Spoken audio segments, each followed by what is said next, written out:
증거 중에 하나가 친구에게 팔리는 것이다. 나는 지금 가까운 친구에게 팔릴 것이다.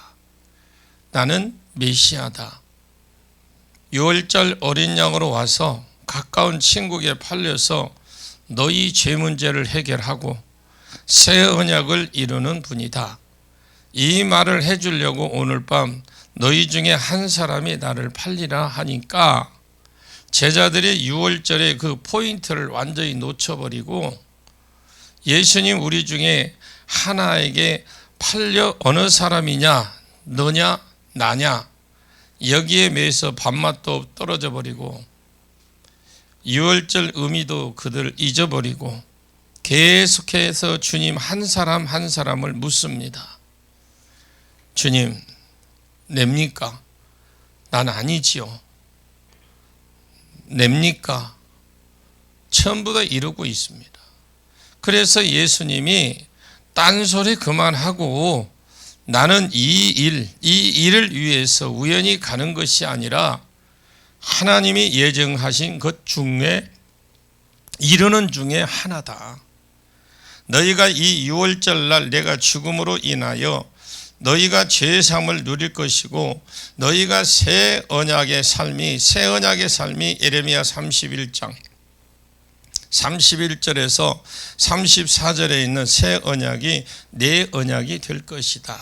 내 삶 가운데 이 언약이 풀어질 것이다. 이것을 증거하고 가르치는 것이 오늘 본문의 말씀입니다. 유월절의 참 의미를 알고 이 참 의미가 여러분 삶 가운데 꼭 적용이 되기를 축복합니다. 자, 오늘 본문 17절을 같이 보겠습니다. 시작. 무교절의 첫날에 제자들이 예수께 나와서 이르되 유월절 음식 잡수실 것을 우리가 어디서 준비하기를 원하시나이까? 네, 무교절이 나오고 유월절이 나옵니다. 유월절은 파스카다라고 합니다. 이 파스카는 정월 14일 날 유대력으로 이렇게 보면 압비벌 또는 니산월 부르기도 하는데 유대력으로 1월 14일 하루입니다. 우리 양력으로 하면 3월, 4월, 이스라엘은 우리처럼 3월 이런 거 없습니다. 무슨 월 이렇게 하면 몇 월에서 3월, 4월 두 달을 합쳐서 말하라는 거죠. 그래서 양력하면 3월, 4월 그 달에 해당하는 하루를 치는 거죠. 이날은 파스카, 이 말은 지나간다라는 말이거든요. 피를 보면 심판에서 하나님의 진노가, 하나님의 심판이 그 사람에게, 그 집에는 뛰어넘어가는 절기, 그래서 심판을 받지 않는 절기, 그것을 기념해서 파스카라 이렇게 합니다. 그리고 무교절은 헬라어로 아쥐몬이라고 하는데 이 아는 부정사고 쥐몬은 쥐메이스 이런 것을 무교, 누룩이라는 이런 말인데 그래서 아는 뭐고 부정사고요. 쥐면은 누룩하고 합치면 아주 매지 없어요. 없다. 아는 없다. 누룩이 없다.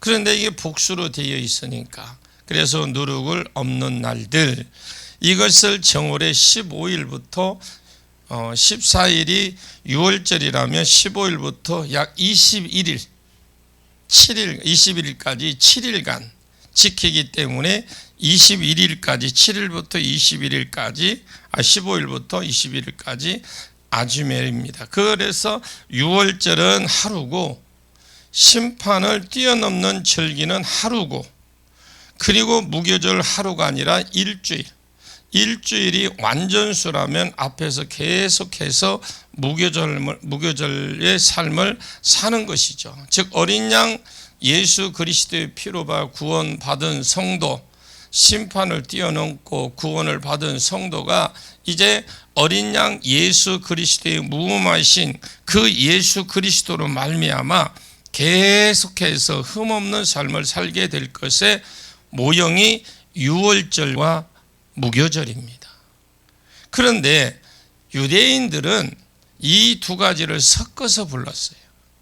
왜냐하면 유교절의 무교절이고 무교절이 유교절이고, 그래서 어떨 때는 유월절, 그냥 무교절 이렇게 하기도 하고 그렇게 부른 겁니다.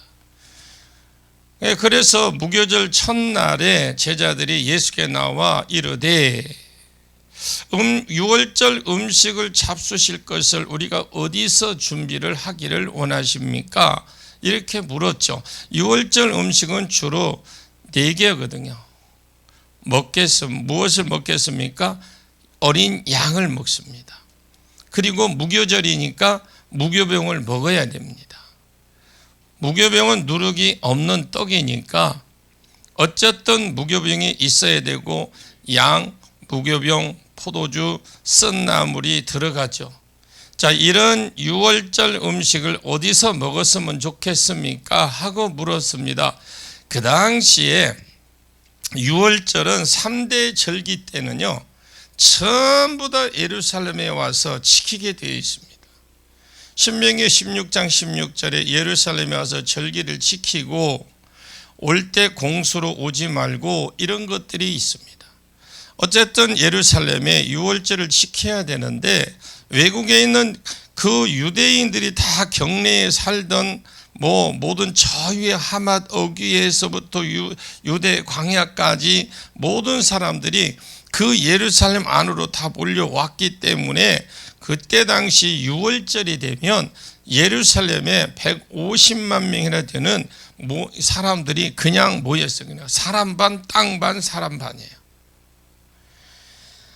그렇게 예루살렘에 크지도 않는 그 조그만 동네에 한두 시간 돌면 다 도는 동네에 여러분 150만이 모였으니까 어디서 사람이 들어갈 틈이 있겠습니까? 그래서 어디서 지키기를 원합니까? 이 말은 진짜 장소가 궁금해서 물어본 거 아닙니다. 예약도 안 해놓은 상태에서 어디서 우리가 유월절 음식을 먹겠습니까? 이 말이거든요. 요한복음 9장 22절을 보시면 누구든지 예수 그리스도를 그리스도라고 인정하는 사람은, 이 출교라는 말인데 우리로 치면 교회입니다. 유대인들은 회당을 짓습니다. 이 회당부터 쫓아내는 것으로 가결이 되었다. 그래서 요한복음 11장에 끝부분을 읽어보시면 예수가 어느 집에 가든지 유월절 날 딱 집에 들어오면 신고해서 체포하도록 체포 명령을 내려져 있는 상태고요. 그런데 이들이 예약도 안 한 상태에서 유월절 방은 없고 들어설 틈도 없을 정도로 방도 집도 없고, 있다 해도 예수는 체포령이 내려졌고 예수를 영접하거나 그리스도를 영접하는 자는 회당에서 쫓겨나고 잡혀가기 때문에 이것이 일망타진 이런 것에 걸릴까 봐서 아무도 예수를 영접할 분위기가 아니었습니다. 그런 가운데 제자들의 걱정이, 아이고 예루살렘에서 우리가 절기를 지켜야 되는데 지금 예수를 잡으는 사람들이 저렇게 눈을 시퍼렇게 뜨고 판을 치고 있는데 장소도 없고 우리가 어디 가서 유월절 음식을 먹어야 되겠습니까? 걱정이 제자들이 이만저만 아니었습니다. 여러분, 걱정 근심 내려놓으십시오. 걱정이 있거든 기도하시고, 내 마음에 안 맞는 일이 있다면 기도하시고, 문제가 있을 때 기도하십시오. 제자들은 기도하지 않았어요. 예수님께 묻습니다. 그랬더니 예수님이 이런 대답을 합니다. 18절 보겠습니다. 시작.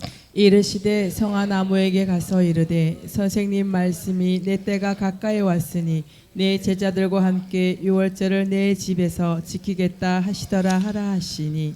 이르시되 그랬죠. 성 안에 아무에게 아무개에게 가서, 이름도 없어. 그냥 아무개라고 이름을 안 써오는 것은 그때 당시에 마태복음을 기록할 때만 해도 이 집주인이 마가 요한의 다락방입니다. 결과적으로 볼 때에 이 마가, 요한 이런 사람들이 살고 있었고 그 가족들이 아직 살았기 때문에 이름을 바뀌면 기독교가 그 당시 핍박받고 있었던 상태입니다. 세월이 한참 지나서 60년대에서 70년대에 이 성경을 기록하고 썼기 때문에 네로가 한창 그때 핍박할 때입니다. 기독교인들이 핍박을 받을 때 다 받기 때문에 이 집을 보호하기 위해서 이름을 안 쓴 것입니다. 누가복음 22장이나 마가복음 14장 같은 본문에 그 보면 나오는데 그곳이 이렇게 되어 있습니다. 여기는 그냥 성 안 아무개에 가서 이렇게 되어 있지만 성 안으로 베드로와 요한을 예수님이 보냅니다. 너희 둘이 성 안으로 들어가 봐라. 성 안에 들어가면 물동이를 지고 가는 사람을 만나리니, 이 안드로포스 남자라는 말인데 이 남자를 만나리니 그를 따라 들어가라. 그가 들어가는 집으로 들어가서 그 집주인에게 이제 내 때가 가까웠으니 제자들과 함께 유월절 지킬 방이 어디 있느냐, 처소가 어디 있느냐, 자리를 깔아놓은 큰 방, 다락방을 보여주리니, 아예 상세하게 다 가르쳐줬어요. 거기서 유월절을 준비해라. 예수님이 이런 말씀을 하셨어요.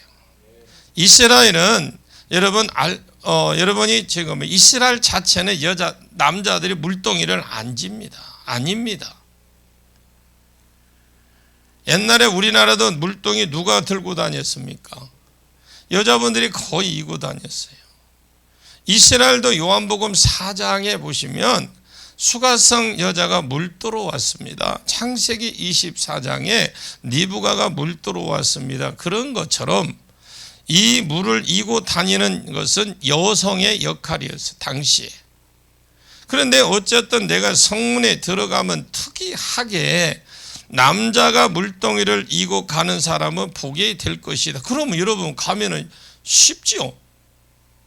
남자가 물동이 가는 거 얼마나 딱 보면 알지 뭐.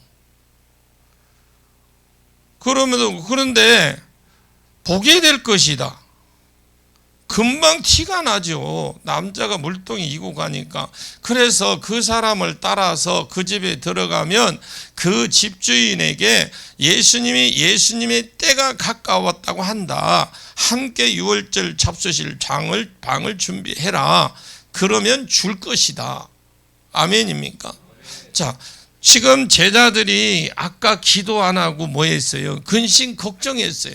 지금 시기가 이런 시기고 우리가 방도 예약도 안 했고, 그렇다고 해서 지금 예수님은 체포 명령이 내렸기 때문에 누가 방 주려고도 하지도 않을 것이고, 여러분 근심 걱정이 있었잖아요.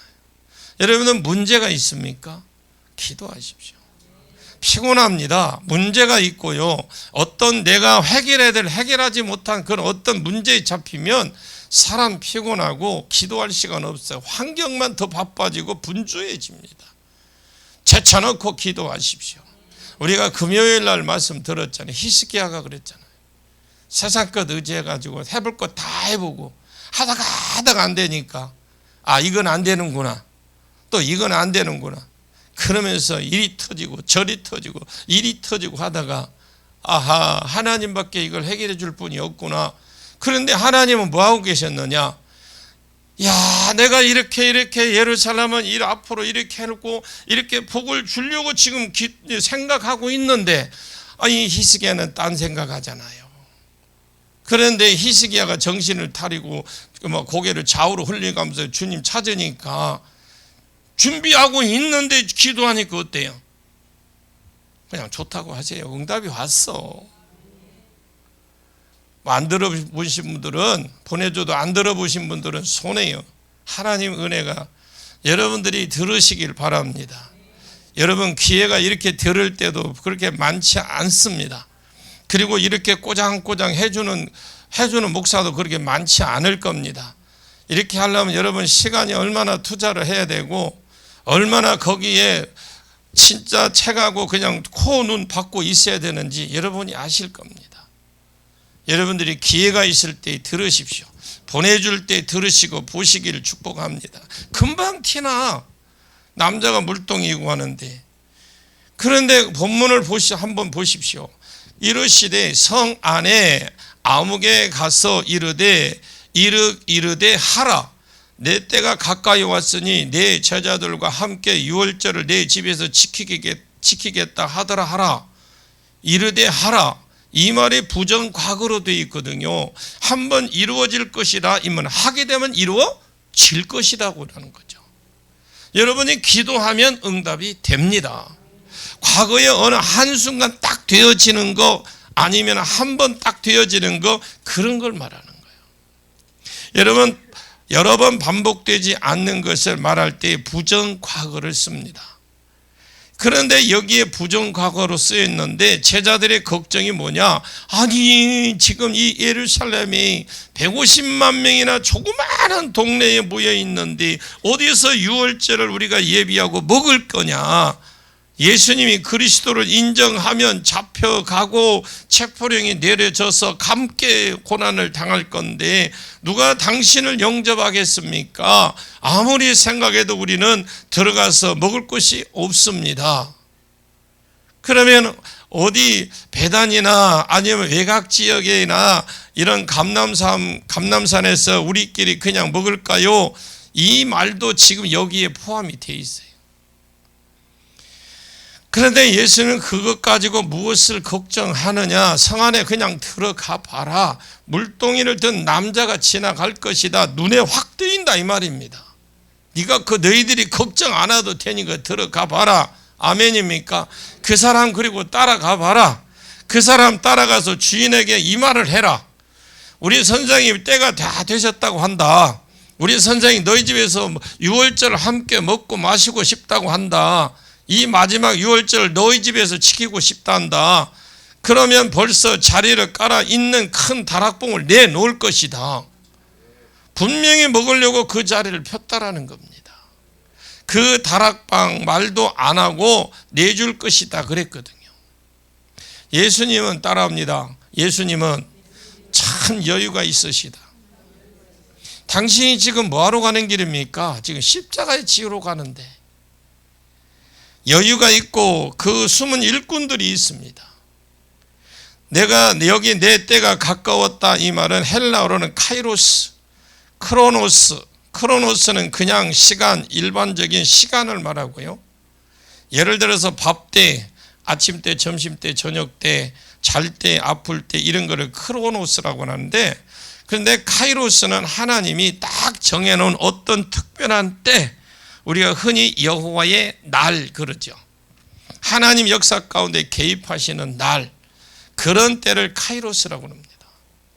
여기에는 내 때가 가까웠다 할 때는 카이로스가 가까웠고 즉 하나님께서 예수를 이 땅에 인간의 죄 문제를 해결하기 위해서 그리스도를 보내셨는데 이제 그 죄 문제를 해결하기 위해서 십자가에 내가 어린 양이 되어서 세상 죄를 지고 가는 하나님의 어린 양이 되어서 딱 죽을 때에 그 작정할 때가 가까웠다라는 겁니다. 내 때가 가까웠으니 내 제자들과 함께 유월절을 내 집에서 예수님으로 봐서는 마지막 유월절입니다. 내 마지막 유월절을 내 집에서 보내고 싶다고 말하면 다락방을 내놓을 것이다. 여기는 다락방 이야기가 안 나오지만 마가복음 14장이나 누가복음 22장 보면 그 자리에 자리를 깔아 놓은 큰 방을 보여줬다라고 되어 있어요. 자, 19절 보겠습니다. 19절이요. 시작. 제자들이 예수께서 시키신 대로 하여 유월절을 준비하였더라. 자, 이것을 가능할까? 제자들이 그럼 야 이게 가능하냐? 가능할까? 이러고 반신반의하고 지금 이러고 갔더니 예수께서 시키는 대로 했다라는 것은 예수님이 말씀한 대로 전부 다 되더라는 거잖아요. 이루어지고 있더라는 거죠. 지금 체포령이 내렸음에도 불구하고 150만 명이나 모여 있음에도 불구하고 예수님을 영접하면 잡혀가거나 죽이는데 이것을 알면서도 그냥 가니까 물동이를 든 남자가 지나가 이고 가고 있어. 그래서 남자 물동이 든 남자를 따라갔어. 그 주인에게 딱 한마디 했잖아요. 다락방을 내놓으라는 겁니다. 그래서 준비했습니다. 아멘. 하나님 나라는 다 숨은 일꾼들이 있습니다. 12 제자가 도망가고 예수 죽었을 때 향품을 발라준 사람이 없을 때에 미리 6일 전에 발라놨던 마리아가 있었고, 옛날에 또 겁이 나서 자기가 예수 믿는 것을 들킬까 봐서 겁이 나서 산에 드는 공회원 중에서 밤중에 예수님을 찾아온 니고데모가 있습니다. 이 사람이 당당하게 대제사장과 장로들에게 가서 시체를 내놓으라고 하고 빌라도에게 가서 시체를 달라고 하고 그곳에 또 예수의 몸에 시체를 바르고 자기 죽으면 묻히려고 예비하는 그 무덤, 두 사람이 와서 아리마대 요셉과 니고데모는 향품을 발라주고 자기 무덤을, 아리마대 요셉은 자기 무덤을 예수님께 묻고 다 하잖아요. 하나님 나라는 나 아니라도 잘 돌아갑니다. 여러분이 기회 있을 때 열심히 사역하고 봉사하십시오. 내가 아니라도 헌신자, 하나님이 숨겨놓은 헌신자 많아요. 잔꾀 부릴 필요 없어요. 여러분 헌신하고 쓰임 받는 것이 복입니다.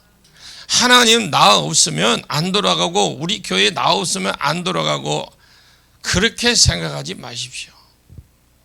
여러분 지금 쓰임 받는 것이 복인 줄 알아야 됩니다. 신앙생활 어중간하게 하는 거 아닙니다.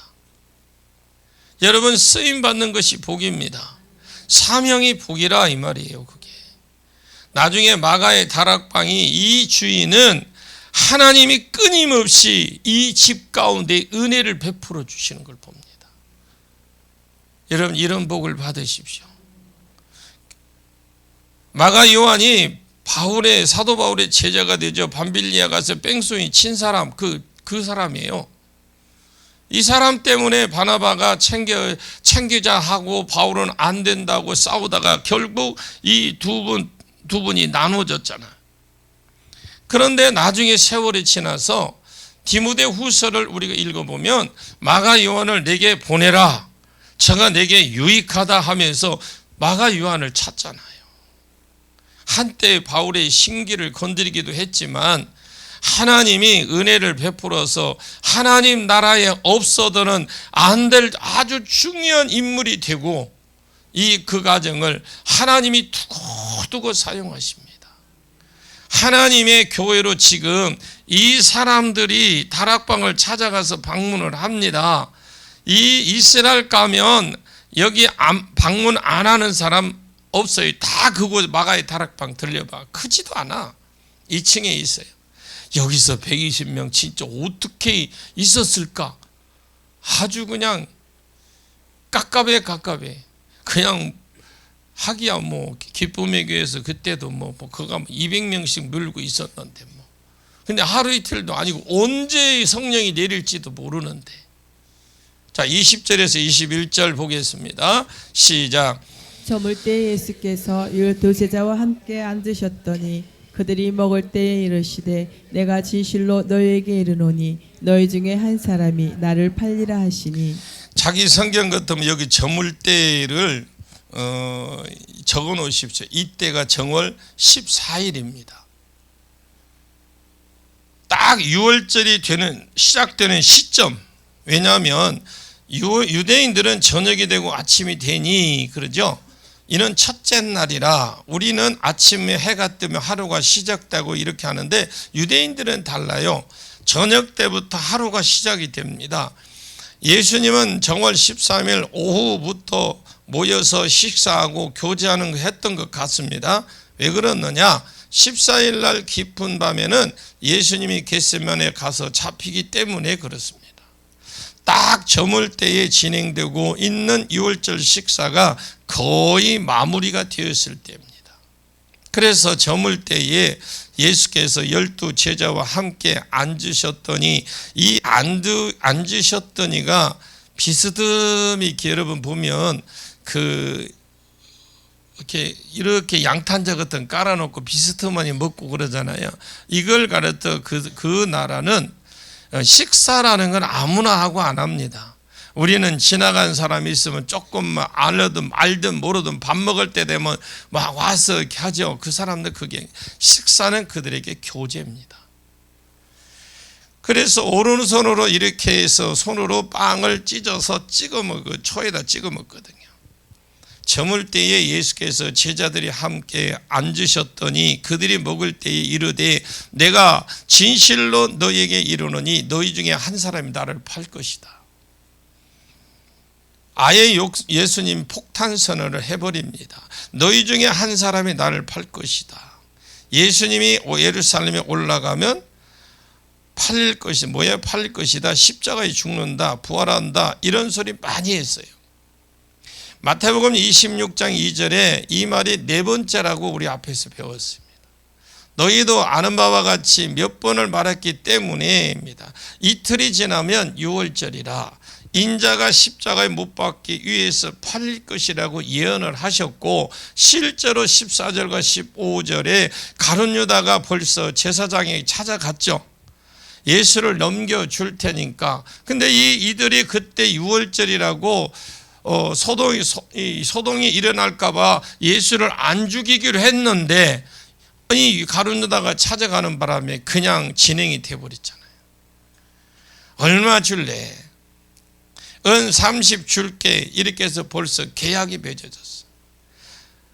은 만지작 하면서 언제 예수님이 팔고 언제 예수님 고발을 해서 넘길까 이 기회 보고 은 만지작 하면 이 기회만 보고 있어요. 그때는 예루살렘 안에 너무 사람이 많아서 못 넘기고 있을 뿐이었습니다. 그 시점에 예수님이 너희 중에 누군가가 나를 팔 것이다 이렇게 딱 말을 하는 거예요. 완전 폭탄 선언을 합니다. 팔린다까지만 들었을 때도 충격이었는데 사기꾼이 파는 것도 아니고 누구를 손에 팔린다? 너희 중에 하나가 나를 팔 것이다? 이때 가룟 유다 심정이 여러분 어땠을까요? 아무리 강심장이라도요. 자기가 아무도 모르게 계획했는데 그걸 딱 지적할 때 여러분 가룟 유다는 지금 은 30을 받고 지금 호점이 넣어놓고 만지작 하고 있어. 지금 언제 넘겨주려고 이러고 있는데 밥 먹을 때 너희 중에 하나가 나를 팔 것이다 이렇게 딱 지금 이야기를 해버리니까 예수님이 예언이 딱 이루어지는 겁니다. 앞에서도 유월절 방 도저히 안 생길 것 같았는데 남자가 물동이 들고 가는 사람 하늘의 별따기인데 그 사람 따라가니까 다락방 내놓을 것이다. 아무도 영접 안 할 것 같은데 한 방을 딱 예비해 놓았고 예수님이 예언이 정확했던 겁니다. 그런데 너희 중에 하나가 나를 팔 것이다. 이 가룟 유다가 아마 질렸을 거예요. 진료도 많이 질려 있었을 건데 티 안 내는 거 보십시오. 여러분 이런 상황에서 웃음이 나오나요? 자 22절 23절 볼까요? 같이 봅니다. 시작. 그들이 몹시 근심하여 각각 여짜오되 주여 나는 아니지요. 대답하여 이르시되 나와 함께 그릇에 손을 넣는 그가 나를 팔리라. 그들이 몹시 근심했죠. 제자들이 장난이 아닙니다. 이제 예수님이 팔리는데 그것도 12 제자 중에 하나가 판다니까 이제 제자들마저도 걱정이 아닙니다. 이제 그 지금까지는 잘 이루어지는 거 좋아, 기분도 좋고 분위기 좋고 또 막 그렇게 했어. 그런데 이제 밥맛이 싹 달아나 버려.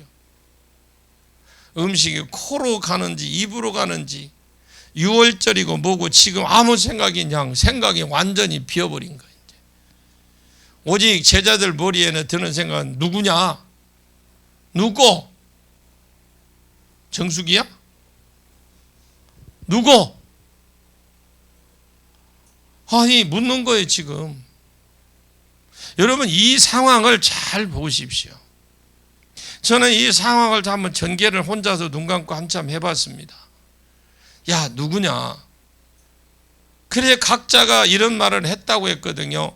그들이 몹시 근심하여 이것이 너무 큰 문제고 심각한 문제입니다.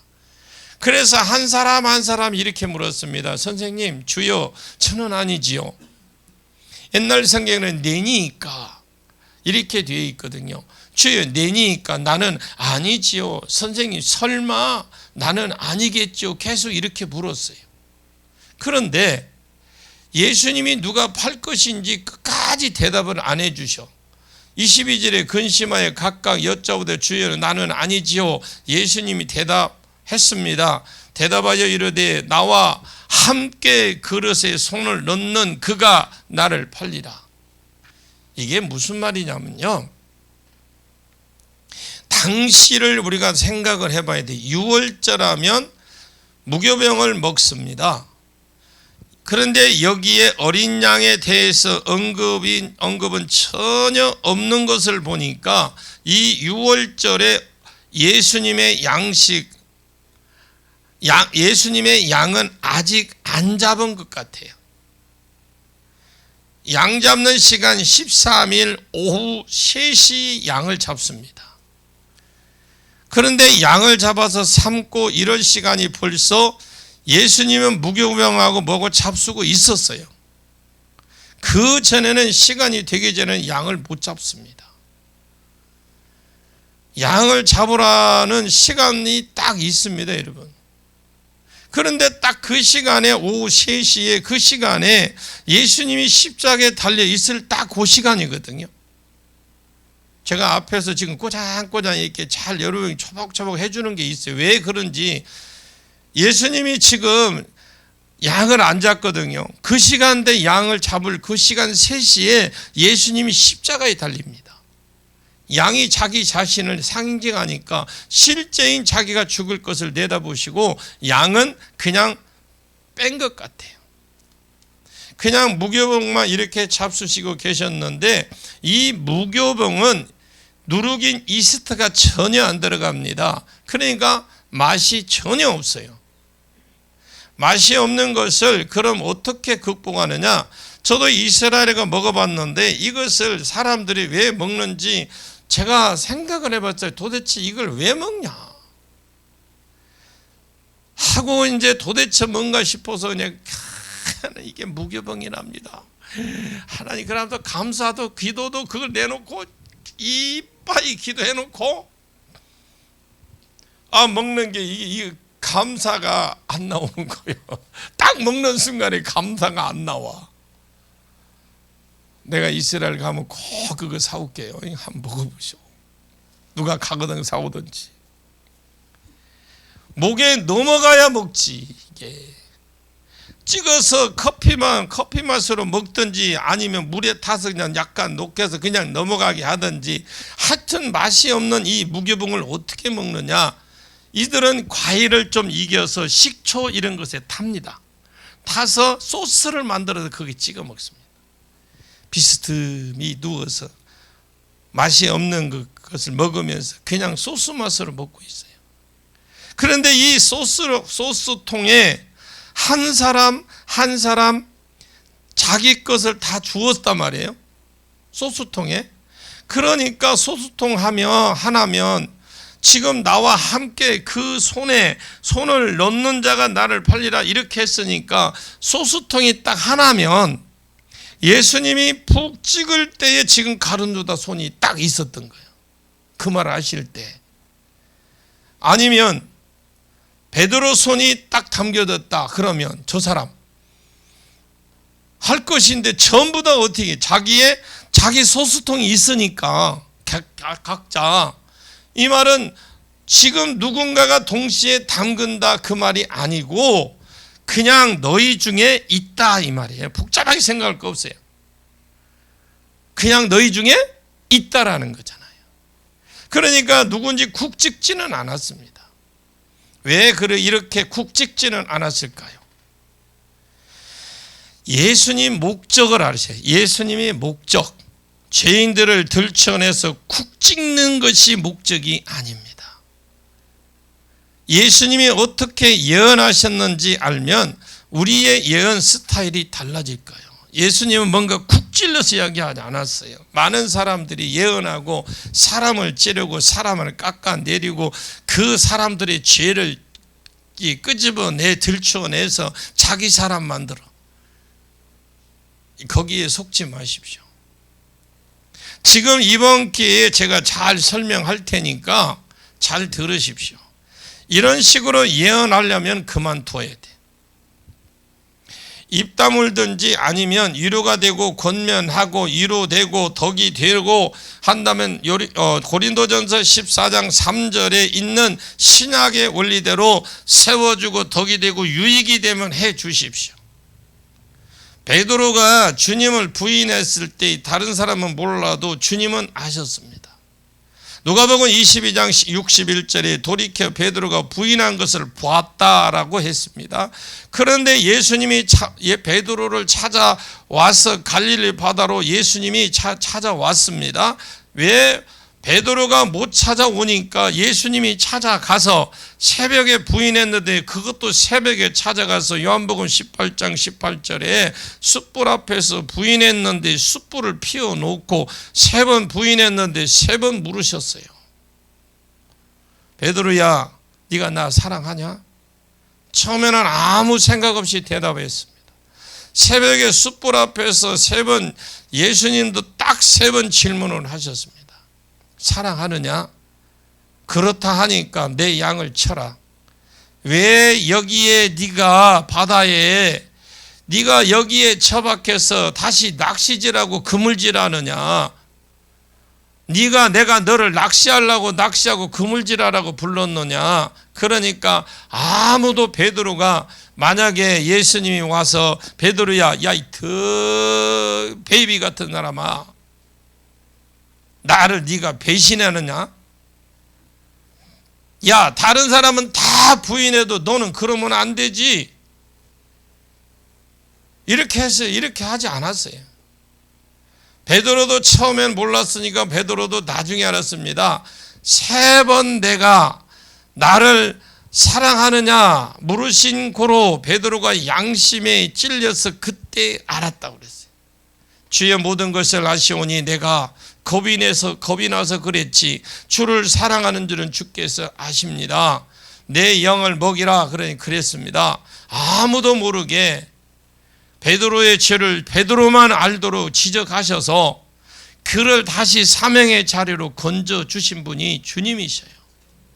지금 예수님의 관심사도 마찬가지입니다. 가룟 유다가 회개하는데 목적이 있는 것이지 가룟 유다를 지적해서 들추어내서 망실시킬 마음 없습니다. 여러분, 하나님은 그런 하나님이셔요. 예수님은 그런 분이십니다.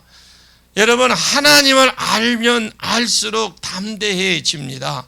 예수님은 그런 분이고 하나님은 그런 분입니다. 그래서 전부 다 물어본 겁니다. 예수님 접니까? 저는 아니지요. 주님 나와 한글에서 주님은 한글에 손을 놓는 자가 나를 팔 거예요. 끝끝내 말을 안 했어요. 예수님은 가룟 유다의 그 죄를 들춰내는 데 있는 것이 아니라 그러면 그가 회개하는 데 있다라는 것. 또 하나인데 나머지 부분은 이제 오후 시간에 계속 마무리하도록 하겠습니다. 기도하겠습니다. 하나님 감사합니다. 우리 하나님은 우리의 어떤 약점을 드러내고 우리를 창피해 주려고 그러는 것이 아니라 다시 한번 기회를 주고 회개할 기회를 주는 것을 믿고 우리가 그동안에 신앙생활이 잘못됐다면 이제 앞으로 잘할 수 있도록 우리에게 지혜를 주시고 우리가 더 하나님 앞에 하나님과 가까이 섬김에서 주신 사명 잘 감당할 수 있도록 신앙생활 더 잘할 수 있도록 은혜를 베풀어 주시옵소서. 예수님의 이름으로 간절히 기도하옵나이다. 아멘.